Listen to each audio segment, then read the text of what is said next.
The next troubleshooting issue I want to talk about is troubleshooting input devices on your notebook system. Now, when I say input devices, I'm talking about the keyboard, the mouse, and the digitizer pad if you happen to have one. Let's talk about what you do to troubleshoot these items. The first issue we want to talk about is the keyboard. Now, notebook keyboards take a lot of abuse, as we've discussed before.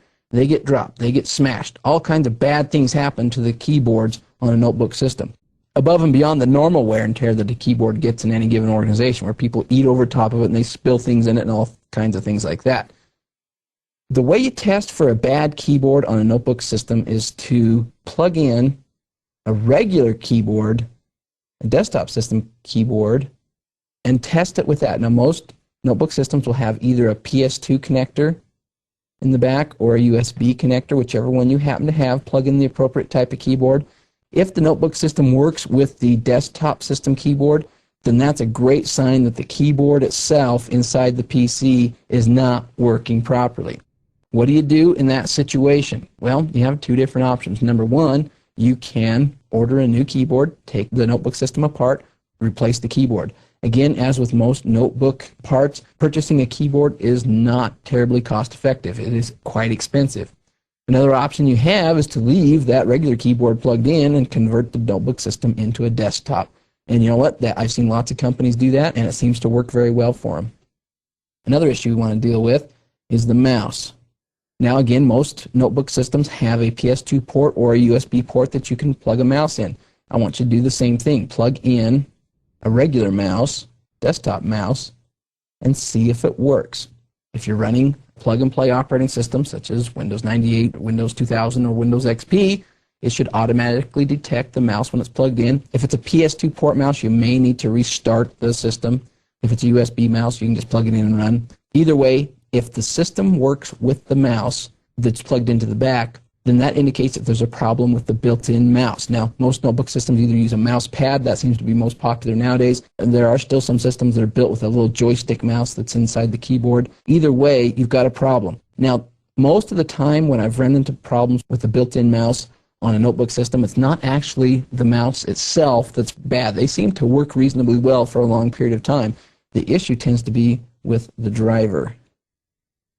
Mouse hardware has become so generic that most of the time we just use a very generic driver to run them. It'll be a simple mouse driver that's usually provided by Microsoft, and it can be used for a variety of different mice.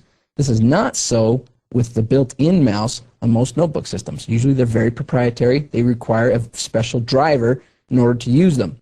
If you are having issues such as you can run your finger on the mouse pad and move the cursor, but you cannot click by tapping, you have to click the buttons with your thumb, that is definitely a driver issue, and I've seen that happen many times. The wrong driver has been loaded. Usually what happens is that Windows detects the built-in mouse pad but thinks that it's a regular mouse that's plugged into a PS2 or USB port and loads the generic mouse driver, which does allow you to move the cursor with your finger, but it will not recognize a tap on the pad as a click. You have to push the actual mouse button, which is really difficult to do on a notebook system. It's very, very, very distracting to have to do that.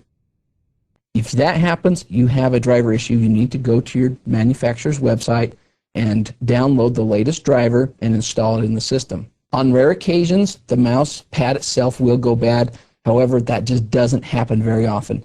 95% of the time, in my experience, it is a driver issue with the mouse pad and not an actual physical problem with the mouse itself. Another issue you need to be aware of when troubleshooting input issues with notebooks is that of the digitizer pad. And you say, what on earth is a digitizer pad? Well, if you've ever used a PDA, you've used a digitizer pad. That's the pad you write on with a stylus to input information into either a PDA or, increasingly, on a notebook system. There are newer notebook systems available now that are designed to look just like a regular notebook, and instead of typing with a keyboard, you use a stylus pen to actually write on a digitizer pad. The notebook system receives the input, converts your handwriting, hopefully, into characters. If you have bad handwriting like mine, it doesn't work as well as you would like it to, and it eliminates the need for typing. Well, digitizer pads sometimes have problems. The biggest problem that you're going to run into with a digitizer pad is scratches, especially on a notebook system. This happens a lot with PDAs too. they just get abused. They get stuffed into bags, they get kicked around, bumped around, and you end up with scratches on the surface of the digitizer pad. And when your stylus hits those scratches, it messes things up, and the appropriate characters aren't transmitted into the operating system. What do you do if you got scratches? Well, if it's a light scratch, there's a product available called Screen Clean. You can purchase this at many computer hardware stores. They might have a different product available that does the same thing. And essentially what it does is it removes a very thin layer of plastic off the top of your digitizer pad and removes the scratch. Many times if you run one of these cleaning products on your digitizing pad, it'll clean it right up and it'll start working again. If you've got a very, very deep scratch, this stuff won't work, in which case you're going to have to replace the digitizer pad. I've had to do that once, and I'll tell you what, it was so expensive, it was almost worth it to just purchase a new system. Another issue you might run into that happens very frequently is what we call drift. That is, if I'm working with my digitizer pad on my notebook system, and there's a little checkbox right here that I want to put a checkbox in. So I tap it with my stylus. But instead of that happening, what happens is that the digitizer pad thinks that you checked over here and something else happens. Okay? That happens all the time. If you're experiencing drift with a digitizer pad, what you need to do is recalibrate the pad. Most notebook systems that come with a digitizer pad will have a little recalibrate utility that you can use to fix this problem. It'll recalibrate the digitizer pad so that when you tap right here, it actually sends the input right there. One issue I've run into when recalibrating in the past is the fact that many times to run the recalibrate utility, you need to be able to tap on it with your stylus. And if your stylus is so far out of whack that you can't get to the recalibrate utility to run it, then you got problems and you might have to actually send it back to the factory to have them recalibrate it. However, most of the time, if you don't let it get too far, you can actually run, you can figure out, okay, if I tap here, it actually taps over here. I need to run recalibrate, so I'll tap over here, recalibrate runs, you can fix the problem. Now, there is one other issue I want to talk about before we move on, and that is keyboard features of notebook systems.